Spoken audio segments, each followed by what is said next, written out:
هم نه کوي. د قیامت په ورځ به د زناکار سړي لپاره تر ټولو لوی عذاب دا وي چې د الله له رویت او له الله له کتلو نه به محروم شي. او بله دا چې الله جل جلاله به ورسره خبرې هم ونه کړي.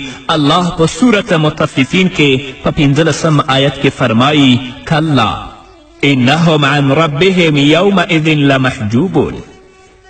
هیڅکله نه، ارومرو به په هغه ورځ دوی د خپل رب له لیدو څخه بې برخې وي. دوی خپل رب نشي لیدلی، نو د ګناهګار سړي لپاره دا ذلت او دا لعنت کافي دی. شهید سید قطب په تفسیر د فی ظلال قرآن کې لیکي لقد حجبت قلوبهم المعاصی والآثام. د ګناهونو او بدیو له امله د دې خلکو په زړونو پردې غوړېدلي، ځکه نو دا خلک له خپل رب او حق نه غافل دي او د قیامت په ورځ خپل رب نشي لیدلی. د دوی په زړونو د دوی په سترګو هغه معاصیو او ګناهونو پردې خپرې کړي. الله نشي لیدلی، حق نشي درک کولی. حقیقت دا دی قدرمنو اوریدونکو چې د الله رب العزت له رویت نه محرومیدل، د الله له لیدلو نه محرومیدل ډیر لوی عذاب او لویه محرومي ده.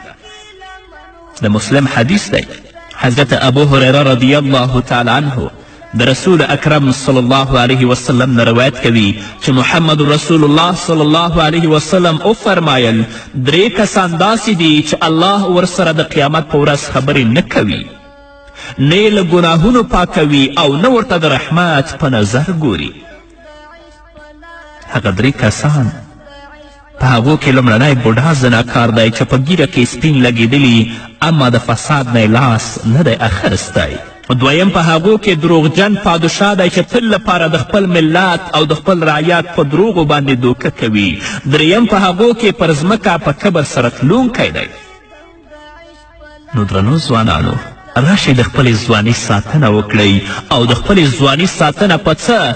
په دې باندې چې د ګناه او د معاصیو نه ځان وساتئ چې په آخرت کې د الله رب العزت دیدار نصیب شي. په آخرت کې الله رب العزت تاسو سره خبرې وکړي.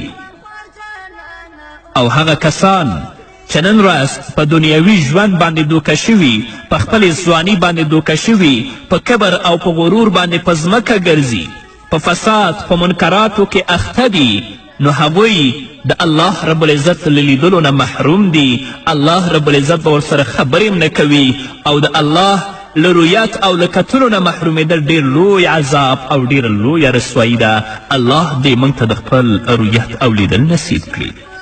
همدارنګه هغه ځوانان چې د خپلې ځواني ساتنه په دین سره نه کوي، د الله د اوامرو او د الله د احکامو پابند نه کیږي، په آخرت کې به هغوی د حوض کوثر نه محروم وي.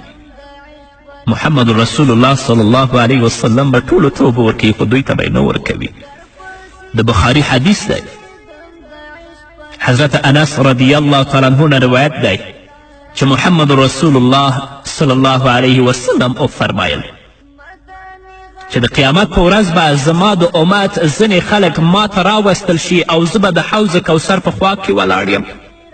زه خو هغوی پیژنم، خو ملائکې به راشي هغه کسان به زما د خوا نه لرې کړي. محمد رسول الله صلی الله علیه وسلم فرمایي زه به ورته ووایم چې دا خو زما ملګري دي، تاسو ولې دوی زما د خوا نه لرې کوئ؟ نو په رښتې به راته ووایي ته نه یې خبر چې دې خلکو له ستا نه وروسته په دین کې څه نوي کارونه ایجاد کړل، بدعتونه ایجاد کړل، په خرافاتو کې اخته ول. نو محمد رسول الله صلی الله علیه وسلم فرمایی نو زه به ووایم سحقا سحقا، دوی دې برباد شي، دوی دې برباد شي. نراشئ د خپل دین د الله رب العزت د کلام په رڼا کې، د محمد رسول الله صلی الله علیه وسلم د احادیثو په رڼا کې وپیژنئ. داسې خلک شته چې نن ورځ د هغو ټول ژوند په بدعاتو کې تیریږي، ژوند یې په خرافاتو کې تیریږي او د خپل دودونه او فاسد رواجونه یې راټول کړي، هغو ته د دین رنګ ورکړی. او که یو عالم جګیږي د خرافاتو او د بدعاتو په مقابل کې مبارزه کوي، دا ظالمان د الله نه نه ویریږي، په هغه عالم باندې نومونه ږدي، په هغه عالم پسې په هر مجلس او جلسه کې خبرې کوي، دوی د الله نه نه ویریږي. نو بدعتي د آخرت په ورځ د حوض کوثر د اوبو نه محروم دی. محمد رسول الله ورته وایي چې دوی دې برباد شي، دوی دې برباد شي. دین په خلک ومه پیژنئ، خلک په دین وپیژنئ. دا نه چې هر عمل چا وکه هغه په دین کې شته، داسې نه، بلکې کم عمل چې هغوی کوي تاسې وګورئ چې آیا په دین کې د عمل شته دی که نشته، د دین موافق دی که نه دی. علامه قرطبي رحمه الله لیکي چې څوک مرتد شي او په دین کې بدعتونه را پیدا کړي نو داسې کس به له حوض کوثر نه لرې کړی شي، رسول الله به اوبه نه ورکوي. همدارنګه کوم خلک چې له حق نه مخ اړوي، ظلم کوي او په کبیره ګناهونو کې اخته وي نو داسې کسان به هم له حوض کوثر نه شړل کیږي، لرې کیږي به.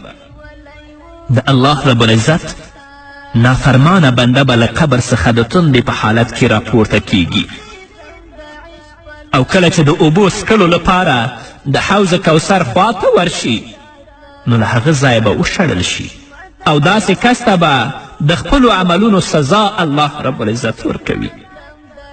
نراشئ د خپل دنیوي ژوند لنډ کې د الله رب العزت تابعدار شئ. هر کار چې کوئ تاسو په هغه کې د الله رب العزت رضا مقصود او هدف وګرځوئ. د محمد رسول الله صلی الله علیه وسلم د لارښوونو تابعدار شئ. نفاق، شقاق او بدبختي پرېږدئ. ظالمان شته چې د علماو ترمنځ نفاق او شقاق ته وده ورکوي، بل کار یې نشته، بله دنده نه لري، په بل څه باندې پوهیږي نه، بلکې هغه نفاق یې د خپل صفت او د خپل خاصیت ګرځولی. د الله نه وویرېږئ. تاسو خو دې ته یو وارې غوږ ونیسئ چې تاسو ته څه وایي د عالمان. آیا کومه خبره د الله د کلام نه مخالف ده؟ آیا کومه خبره د محمد رسول الله صلی الله علیه وسلم د احادیثو نه مخالف ده؟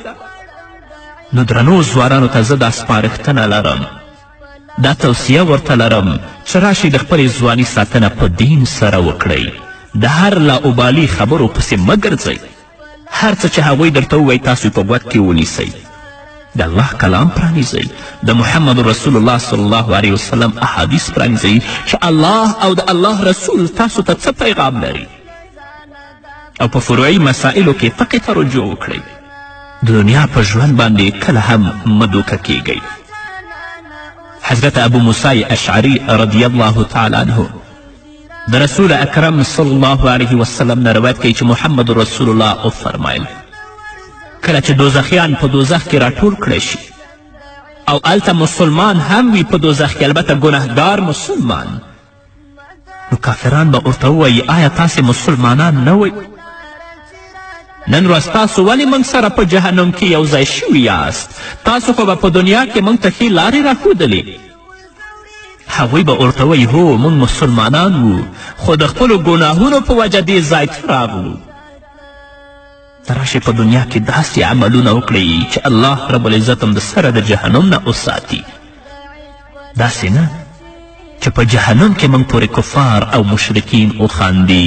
الله دې موږ ته هدایت وکړي. په ځانګړې توګه الله دې زموږ ځوانانو خویندو او ورونو ته هدایت وکړي د هغې لارې چې په هغه باندې الله ته رسیږو، د هغې لارې چې په هغه باندې محمد رسول الله ته رسیږو، د هغې لارې چې په هغې لاره کې موږ او تاسو جنت ته رسیږو او د جهنم نه بچ کیږو. د دې نه به وروسته الله رب العزت دا ګنهګار بندگان د جهنم نه راوباسي، جنت ته به یې داخلوي. خو دا چې کله به راوځي او څو پوستکي به په جهنم کې بدلوي او څومره وخت به په اور کې تیروي، دا نو الله ته معلومه ده، بل چاته معلومه نه ده. دا د دنیا اور دی، ډیر ضعیف اور دی، ډیر کم اور دی. ته واخله د یو دقیقې لپاره، د نیمې دقیقې لپاره خپله ګوته په اور کې ونیسه، نیولی شي؟ هیڅکله نه. زر کاله د جهنم اور بل شوی چې هغه تور او اوښتی، هغې ته به څوک تاب راوړي؟ په خپلو ګناهونو باندې ځان د جهنم خاشاک او د جهنم اور مه ګرځوئ، بلکې نیکو عملونو ته مخه کړئ تر څو چې الله ستاسو هستوګنځای جنت وګرځوي. آیا ګناهګار په دې باندې نه پوهیږي چې په دوزخ کې هرې لور ته د اور لمبې دي؟ د انسان هډوکي پکې ماتیږي او غوښه یې توږل کیږي، د سر ماغزه یې خوټیږي، ښکتنۍ شونډه یې پر سینه پرته وي او پاسنۍ یې به یې تر پوزې رسېدلې وي. آیا ګنهګار په دې باندې پوهیږي که نه پوهیږي؟ که نه یې په اوس دې دا خبرې واوري د الله لپاره دې ګناه پرېږدي، توبه دې وباسي. خدای خبر چې څومره موده وروسته به له دوزخه راوځي، خو دا هم په دې شرط چې په زړه کې یوه ذره غوندې ایمان موجود وي. او که داسې وي چې له ګناه کولو سره سره ایمان هم له منځه تللی وي، نو بیا خو به د تل لپاره په دوزخ کې پروت وي، الله به یې نه راوباسي.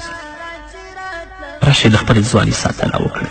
ځواني په دین کې مصرف کړئ، د دین په خدمت کې مصرف کړئ.